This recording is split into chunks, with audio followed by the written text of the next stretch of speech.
if you're a heating and air conditioning technician and you're asking, should I go into the role of a comfort advisor, this is going to be the perfect video for you.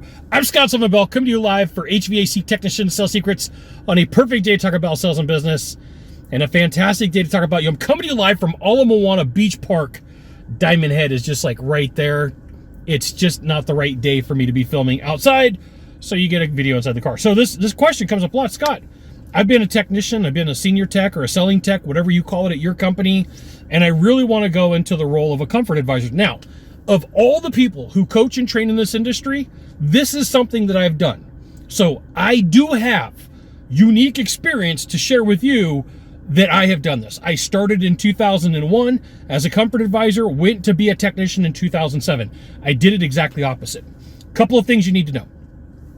It's an easier sell as a technician. Right? If you go into a home dressed as a tech and not dressed as a shiny shoe, perfect shirt, nice creased pants salesperson, your sales process is about 50% easier. Here's the other thing.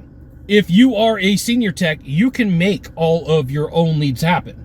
And sometimes when companies don't advertise, one of the things that you run into is there's no leads. But as a technician, you have the beauty of creating a lead whenever you need to, as long as it's the right thing for the homeowner and there's really true damage. You're not making stuff up. Don't make stuff up.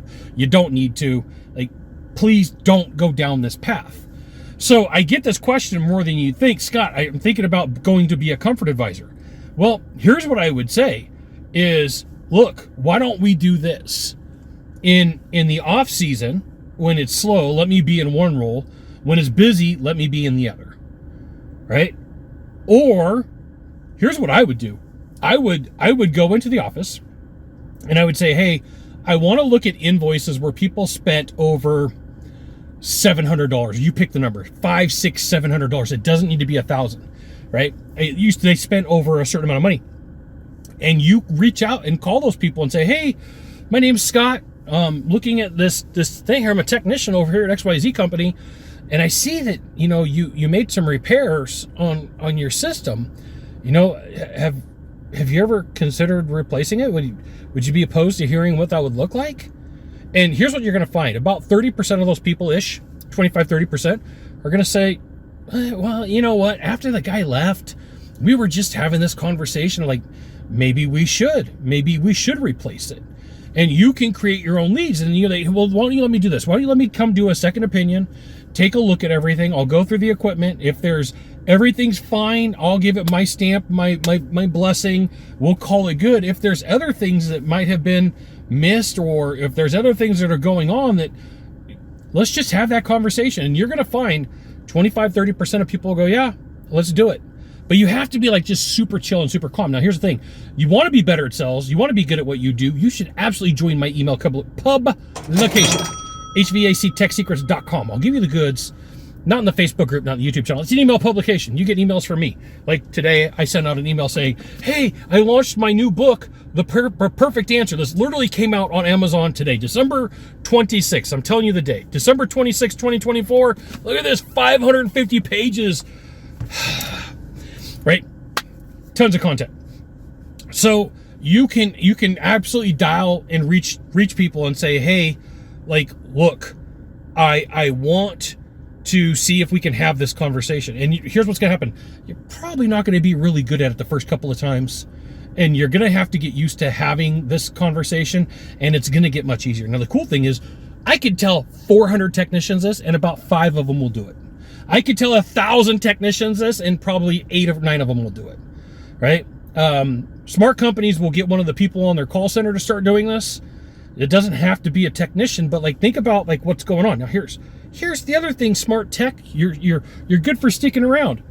If I went into, I'm by the ocean, so if these were houses and not condos behind me, and I had an install going in today, I would create some of my own flyer, make sure it's legal with your company, whatever state jurisdiction you have, and say, hey, we just did a job at the Smith house. I'd love to come by and give you a free inspection.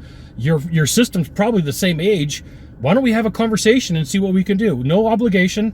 If it's slow, who cares? You'd be at home. You would be at home anyway, so why not go, hey, I'm going to drop by this job, knock on the door. Hey, I'm Scott. You probably saw the trucks in the neighborhood. I'm with XYZ company. I want to give you this coupon. Here's what it is. If something fails in your system, just make sure to call me first, or I can give you a no obligation. Take a look. If everything's good, I'll give it the blessing. And if there's something that we can walk through everything that's going on. And probably 1 out of every 10 that you have a conversation with will at least have a conversation with you and let you in and take a look. Please do the right thing. Do not make anything up. Do not lie, cheat, and steal.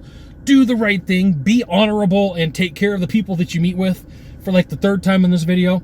And you're going to find that you can get your own leads. And all the other salespeople are going to be like, well, I had to discount 30% to get it. You're going to be like, hey, I had the conversation. I built the relationship. And in some places, when you set your own leads, you could get an extra couple of points, 2 points, 3 points, 4 points, depending upon where you work for your own lead if it was not in the CRM. That is the major difference. Now, you're like, hey, Scott, what did you learn from being a comfort advisor going to a salesperson? 1, you don't have to push as hard. 2, you have an easier trust, especially if you go to a call and you're like, hey, why am I here today? And the person goes, oh, ABC company was out. Oh, okay.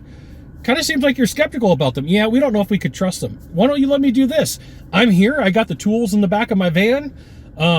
Let's go take a look and see what you got and see what the issues are. Don't tell me what the issues were. Let me find them for myself, and I'll go through and I'll give you my real world opinion on if you really need to replace this thing or not. Don't make anything up. Don't lie. Don't cheat. Don't steal. But chances are pretty good 50% of the time that people are like, yeah, go through it. The other 50% are like, that's cool of you. I really appreciate it. You seem like you're cool. Let's just have this conversation. And it's an easier sell, right? So if someone's like, hey, Scott, what do you want to be today? Senior tech, selling tech, whatever you call it in your company, or comfort advisor. I would try to live in both worlds. I really would. And I would absolutely freaking positively keep the uniform. I went back from being a selling technician to a comfort advisor, and they're like, hey, let's get you into a sales call. I'm like, no, just find me a van and we'll throw some parts in there in case I got to fix something in the afternoon. We'll call it good. I'll dress as a tech. I kept my uniform. I'd show up to the sales meeting. I was the only of the 15 salespeople. I was the only person in a tech uniform. And so if somebody was struggling, they're like, hey, Scott, can you go out and help Bob? Can you go out and help Jim? Like, hell yeah, let's go. Let's roll. No problem. I show up in a tech uniform and people are like, oh, we want to talk to you. Yeah, this guy's cool, but he's got shiny shoes and a belt and perfectly creased. You got dirt on your shirt, and we could tell that you've touched screwdrivers before. This guy, we don't necessarily trust him. He's kind of suspect, but this is why you have to do the right thing as a technician. You have to do the honorable thing and not make stuff up, because you get a level of instant bump above. And then here's the other thing. Let's say you go to a call and there's issues with the ductwork, there's returns too small. You as a technician, you're like, hey, I'm hands-on all day long. My hands actually get dirty. That return is too small. Well, the other guys didn't tell me that. Yeah, you know what? I got a manometer right here in my van. Let's do some quick math. Hey, let's go look at the label inside of the furnace. Oh, 50.5 inches of water column. We're going to add up both sides. We're at 0.8, right? I don't care what efficiency you think that you're going to get. Oh, you want that 2-stage unit? You're not really doing yourself any favors. Why don't we get you a single-stage unit with a larger return and just have this thing work like it's supposed to? Or let's get you a 2-stage unit and get the return and get you all the airflow that you need. I'm going to share with you.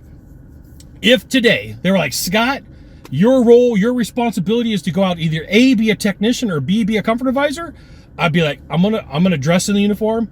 I'm gonna keep my shoes clean. I'm gonna keep my hands clean. I'm gonna promise to say the right thing to the homeowner, not make anything up, not lie, not cheat, not steal, because you don't have to. There's so much money in the industry, right?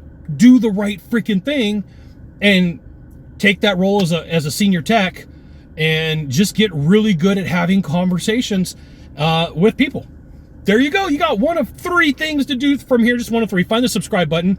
Click on it, and every time I send out a video, you'll get an update. 2, hit follow. 3, share this video with a friend. We'll see you soon. Thanks for watching.